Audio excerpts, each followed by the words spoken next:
Fox News alert because we have more now on the brand new bombshell from White House Press Secretary Jay Carney over the Benghazi emails, the ones recently released. Joining me now, Chris Plant, a radio talk show host, and Leslie Marshall, a syndicated radio talk show host and Fox News contributor. Okay, Chris, I don't know if you heard Jay Carney. He was sort of getting into it with the reporters today who seemed to be angry at what he was classifying this email as, that it had nothing to do with Benghazi, rather a full mood of the Muslim world.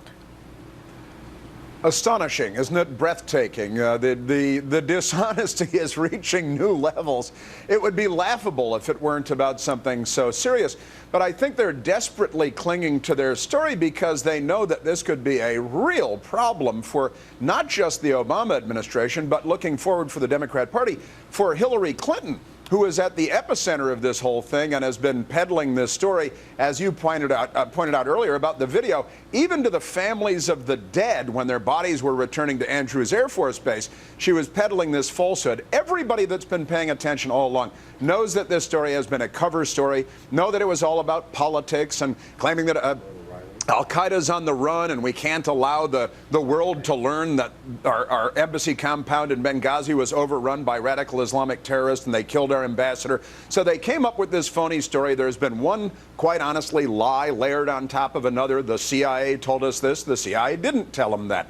The White House didn't come up with this. The White House did come up with it. It appeared that everyone was running for cover and everyone was kind of pointing the fingers at each other. And now we're coming down to the moment in time where this email comes out, Leslie.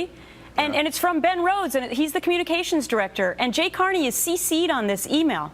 And now Jay Carney is saying, no, you're not understanding this email like I did, even though the people who did this investigation to ask for those emails only asked for emails about Benghazi. Leslie. Well, first of all, this is a 20-paragraph email, and I would agree with what was requested, but I'm one of those people, regardless of politics left or right, it's sort of like the Bible, I want to see all of the information in context. I want all 20 paragraphs released to the American people. If we want complete truth and we want complete transparency. Gretchen, as we just heard from an earlier guest, there have been 5 investigations. I'm not sure it's as much about lying and hiding and cover-up as they really, I think, jumped the gun and talked about what they thought something was and fearful of what it actually could be. And if the video prompted the terrorist attack or not, there are still obviously worldwide differences of opinion on that. Well, that could be why the American public doesn't really like members of Congress anymore, because they don't ever get anything done. True. And Judicial Watch was able to get these emails. I want to move on to this. President Obama taking a hit after making these comments on his foreign policy this week. It doesn't make for a good argument on Sunday morning shows, but it avoids errors. You hit singles, you hit doubles. Every once in a while, we may be able to hit a home run, but we steadily advance the interests of the American people and our partnership with folks around the world. So after the baseball analogy, he also said this to our own Ed Henry. Well, Ed, I doubt that I'm going to have time to lay out my entire foreign policy doctrine. And there are actually some complimentary pieces as well about my foreign policy, but I'm not sure you ran them.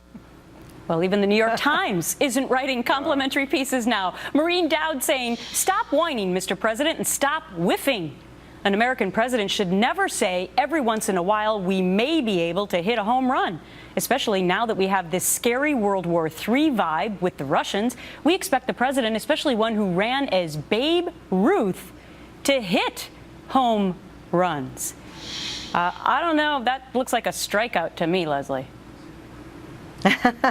Well, if we're going to say baseball, being a Boston Red Sox girl, Babe Ruth did not always get home runs, and I think the president was being truthful. And I think every president in this country, whether Democrat or Republican, has made errors. If we look back historically, are we calling Vietnam or Korea home runs? Maybe in hindsight, invading the sovereign nation of Iraq. There have been a lot of mistakes made by presidents on both sides of the aisle historically, and I think it's humble to own up to it. Well, yes, but I guess a lot of people would argue about leadership and whether or not you think singles and doubles are just as good, and you admit to that. But Chris, where is the positive press? The president said that there's a bunch of positive press that maybe Fox News isn't covering, and yet you have people who have been his major supporters now writing editorials like the one I just read. You know, blaming Fox News is small ball again, and it's petty, and he ought to be above that. He's the president of the United States. On his foreign policy, his foreign policy, to the extent that you can define his foreign policy, has been a disaster from start to finish. I don't think he has a foreign policy success to point to. The Iranians are marching toward nuclear weapons. Iraq has fallen apart because of the lack of a status of forces agreement. Al-Qaeda has occupied a part of Iraq. They're spilling over into Syria. Chemical weapons are being used there. The Israeli-Palestinian peace process fell apart. Ukraine is being chopped up. This guy's a tyrant's dream. The Chinese are rattling the saber at the Japanese. The Japanese are at the South Koreans' throats. The North Koreans are threatening more nuclear tests. I mean, it's an absolute calamity. China, I'm sorry, China is becoming the world's #1 economy, and our economic growth is 0.1%. Well, that's a pretty long list there. I got to wrap it there, but have a great rest of the week. Great to see both of you guys. Thanks, Chris.